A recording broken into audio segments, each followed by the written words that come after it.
نے فرمایا حسین منی و انا من حسین، حسین مجھ سے ہیں اور میں حسین سے ہوں۔ امام حسین تو حضور علیہ السلام کے نواسے تھے، حضور کی اولاد سے تھے۔ اب حضور علیہ السلام حسین سے کیسے ہیں؟ حضور تو نانا ہے، نانا تو نواسے سے نہیں ہوتا۔ یعنی حضور علیہ السلام نے یہ فرما دیا کہ میرا کردار حسین کے کردار میں دیکھنا۔ امام حسین نے جس لمحے پر جو کیا، اگر رسول اللہ کے سامنے یہ حالات پیش آتے تو حضور بھی یہی کرتے۔ یہ حضور کا کردار ظاہر کر رہے تھے امام حسین۔ آقا نے فرمایا احب اللہ من احب حسینا، اللہ اسی سے محبت کرتا ہے جو حسین سے محبت کرتا ہے۔ اور اگر اس کو احب اللہ ہو کے بجائے احب اللہ من احب حسینا ہا کی زبر سے پڑھیں تو معنی یہ بن جائے گا کہ اس شخص نے ہی اللہ سے محبت کی جس نے حسین سے محبت کی۔ سبحان اللہ۔ یعنی اللہ بھی اس سے محبت کرتا ہے جو حسین سے محبت کرتا ہے، اور اللہ سے بھی وہی شخص محبت کرے گا جو حسین سے محبت کرے گا۔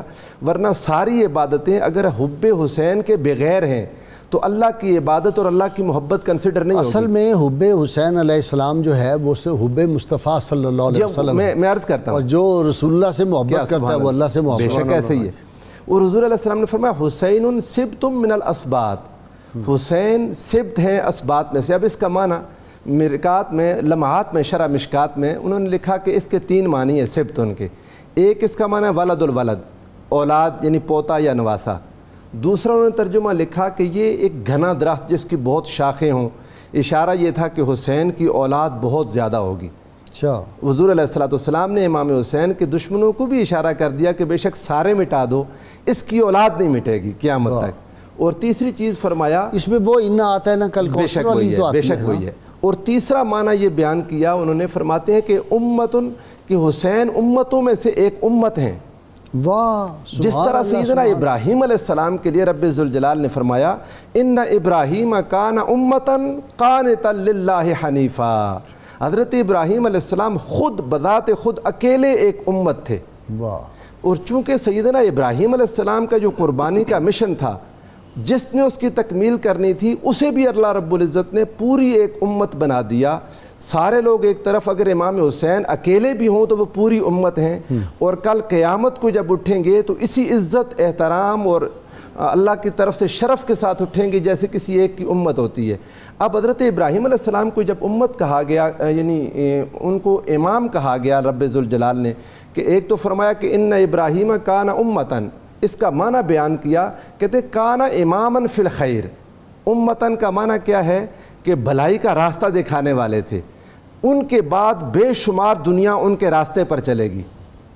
یعنی وہ امت ہیں کہ جو ان کی سنتیں آج رسول اللہ صلی اللہ علیہ وسلم کی امت ان کو پورا کر رہی ہے، ان کی قربانی کی سنت کو، ان کے بال کاٹنے کی سنت کو، ان کے ناخن کاٹنے کی، ان کی سنتیں رسول اللہ کی امت میں بھی آگے اور قیامت تک۔ تھوڑا سا اس طرف آ جائیں جی کہ کربلائے معلیٰ میں پہنچ گئے، رستہ اس نے روک دیا، اور یہ کوفہ والے جو تھے وہاں سے یہ ایک بڑی معنی فروز بات یہاں عرض کروں گا آپ کے لیے۔ حضور یہ امام حسین علیہ السلام کا موقف کیا تھا؟ آپ نے جب حر بن یزید ریاحی نے آپ کو روکا ایک جگہ راستے میں، اور پورا ان کا ایک لشکر تھا ان کے ساتھ، امام حسین علیہ السلام نے ان کے سامنے خطبہ دیا۔ امام حسین کا سارا موقف کہ جتنے لوگ روکتے رہے تو آپ رکے کیوں نہیں، اتنے لوگوں نے آپ کی منت بھی کی، سمجھایا بھی، تو سمجھے کیوں نہیں؟ امام حسین اگر ان کی بات سمجھ جاتے پتہ نہیں دین کا کیا ہوتا۔ آپ نے ایک بات بیان کی، فرمایا احمد اللہ و اثنا علیہ، میں اللہ کی حمد و ثنا کرتا ہوں۔ ایھا الناس ان رسول اللہ صلی اللہ علیہ وسلم قال من رآ سلطانا جائرا، یہ میں الفاظ پڑھ رہا ہوں امام حسین کے خطبے کے جو آپ نے ہور کے لشکر کے سامنے کہے، کہ جس کسی نے جابر سلطان کو، ظالم حکمران کو دیکھا، وہ کون سا ظالم؟ مستحلا لحرام اللہ، اللہ کے حرام کو حلال کرنے والا، ناقصا لعہد اللہ، اللہ کے عہد اور وعدے کو توڑنے والا، مخالفا لسنت رسول اللہ، اللہ کے رسول کی سنت کا مخالف، یعمل فی عباد اللہ بالاثم والعدوان، وہ حکمران جو اللہ کے بندوں میں گناہ اور نافرمانی کے کام کرتا ہے، فلم یغر علیہ، تو جو مسلمان اس پر غیرت نہ کھائے، جو مسلمان اس کی مخالفت نہ کرے، بفعل او قول، عملی طور پر یا زبانی طور پر؟ فرمایا کان حقا علی اللہ ان یدخلہ مدخلا، اللہ کا حق ہے کہ وہ حکمران جس جہنم میں جائے اس شخص کو بھی وہیں پھینکے۔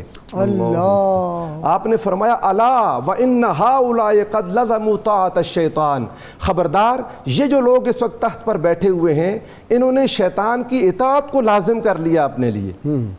وَتَرَكُوا اطاعت الرحمن، اور اللہ کی اطاعت کو یہ چھوڑ بیٹھے ہیں۔ وَظَهَرُ الفساد، انہوں نے فساد کو ظاہر کر دیا۔ وَعَطَّلُوا الحدود، اور حدود کو معطل کر دیا ہے۔ وَاسْتَأْثِرُوا بِالْفَيْءِ، اور مال غنیمت میں خود کو اور اپنے خاندان کو آگے رکھتے ہیں۔